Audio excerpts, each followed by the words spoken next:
Hello students, നമ്മുടെ ഇന്നത്തെ വീഡിയോയിൽ നമ്മൾ പഠിക്കാൻ പോകുന്നത് ഫൈനാൻഷ്യൽ റിപ്പോർട്ടിങ്ങിൻ്റെ ഒരു ഇൻട്രൊഡക്ഷൻ ആണ്.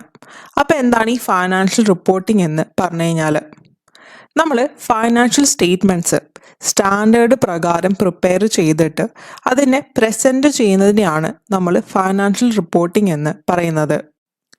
അപ്പോൾ എന്താണ് ഈ ഫൈനാൻഷ്യൽ സ്റ്റേറ്റ്മെൻറ്റ്സ് എന്ന് പറഞ്ഞു കഴിഞ്ഞാൽ, ഫൈനാൻഷ്യൽ സ്റ്റേറ്റ്മെൻറ്റ്സിൽ വരുന്ന ഐറ്റംസ് ആണ് സ്റ്റേറ്റ്മെൻറ്റ് ഓഫ് ഫൈനാൻഷ്യൽ പൊസിഷൻ, പിന്നെ statement of profit or loss and statement of other comprehensive income, പിന്നെ വരുന്നതാണ് statement of changes in equity, പിന്നെ വരുന്നതാണ് statement of cash flows and then last disclosure notes. So ഇതിനേക്കാണ് നമ്മൾ എന്ത് പറയുന്നത്, ഫൈനാൻഷ്യൽ സ്റ്റേറ്റ്മെൻറ്റ്സ്. അപ്പം ഈ പറയുന്ന ഫൈനാൻഷ്യൽ സ്റ്റേറ്റ്മെൻറ്റ്സ് ഒരു ലിസ്റ്റഡ് കമ്പനി നിർബന്ധമായും ആനുവൽ റിപ്പോർട്ട് പ്രിപ്പയർ ചെയ്യുന്ന സമയത്ത് ഇൻക്ലൂഡ് ചെയ്യേണ്ട ഐറ്റംസ് ആണ്. ഓക്കെ, ആൻഡ് ഈ ഫൈനാൻഷ്യൽ സ്റ്റേറ്റ്മെൻറ്റ്സിൽ വരുന്ന കാര്യം എന്താണ്, ഒരു കമ്പനീൻ്റെ ഫൈനാൻഷ്യൽ ഇൻഫർമേഷൻ ആണ് നമ്മൾ ഈ ഫൈനാൻഷ്യൽ സ്റ്റേറ്റ്മെൻറ്റ്സിൽ പ്രിപ്പയർ ചെയ്യുന്നത്.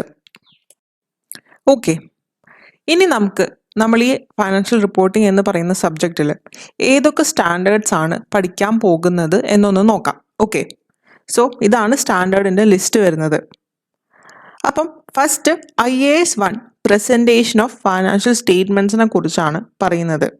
And then IAS 2 inventories, IAS 7 cash flow statement, IAS 8 changes in accounting policy and estimate, IAS 10 events after reporting period, IAS 12 income tax, IAS 16 plant property and equipment, and IAS 20 government grant, IAS 21 foreign currency, IAS 23 borrowing cost, IAS 28 associates, IAS 33 earning per share, IAS 36 impairment of assets, IAS 37 provisions, IAS 38 intangible assets, IAS 40 investment property and IAS 41 agriculture.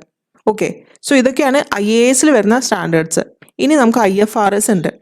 So IFRS 3 business combination, IFRS 5 NCA held for sale, non current assets held for sale, IFRS 9 financial instruments, IFRS 10 consolidated financial statements, IFRS 15 revenue from customers, IFRS 16 leases.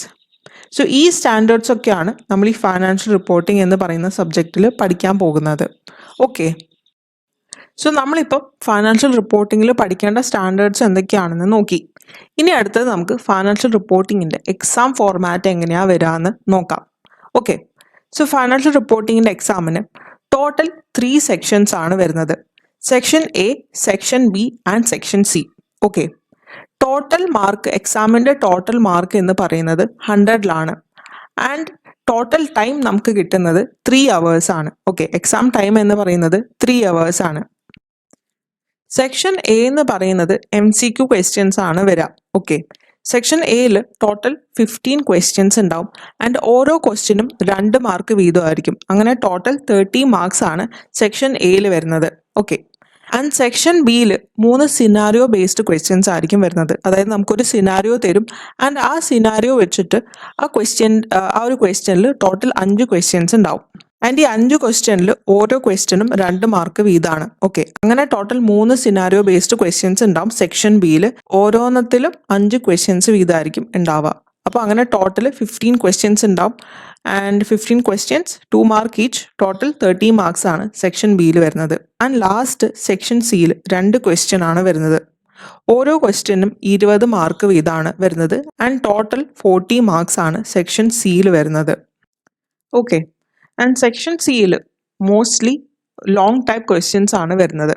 അതായത് ഒന്നല്ലെങ്കിൽ നമ്മളടുത്ത് single FS prepare ചെയ്യാൻ പറയും, അല്ലെങ്കിൽ consolidated FS prepare ചെയ്യാൻ പറയും. പിന്നെ interpretation of financial സ്റ്റേറ്റ്മെൻറ്റ്സും ഉണ്ടാവും. അതായത് നമ്മൾ റേഷ്യോസ് ഒക്കെ വെച്ചിട്ട് ഫൈനാൻഷ്യൽ സ്റ്റേറ്റ്മെൻറ്റ്സിനെ ഇൻ്റർപ്രറ്റ് ചെയ്തിട്ട് നമ്മൾ കമൻറ്റ് ചെയ്യണം. ഓക്കെ, സോ ഇങ്ങനെയായിരിക്കും ക്വസ്റ്റ്യൻസ് വരുന്നുണ്ടാവുക.